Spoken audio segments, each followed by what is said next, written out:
বিষ্ণু ইসা ইসলাম হুনাইনের যুদ্ধ শেষে ফিরতেছেন, পথিমধ্যে বেলাল রাদিয়াল্লাহু তাআলা আনহু আজান দিচ্ছেন। তো পাশে ছিল মুশরিকদের একটা পল্লী, কিছু মুশরিক তরুণ, তারা আজানকে ব্যঙ্গ করতেছে। মনে কষ্ট পাওয়ার মতো ব্যাপার না? কিন্তু বিশ্বনবী ওইখানে দেখেন কি খুঁজলেন। বিশ্বনবী খেয়াল করলেন কণ্ঠটা বড় সুন্দর, দরাজ গলা। বিশ্বনবী সাহাবীদেরকে বললেন ধরো, সবগুলারে ধরে বিশ্বনবী সামনে আনা হলো। ওরা হাঁটু গেড়ে বসলো। বিশ্বনবী বললেন তোমাদের মধ্যে কে যেন ব্যঙ্গ করে আজান দিচ্ছিল, তার গলাটা বড় উঁচু।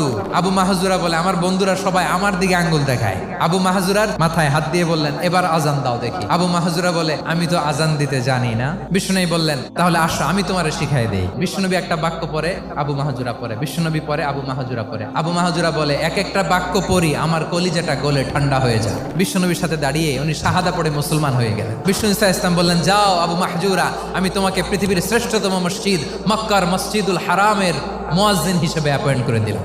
দেখছেন কিভাবে ট্যালেন্ট হান্টিং করতে হয়।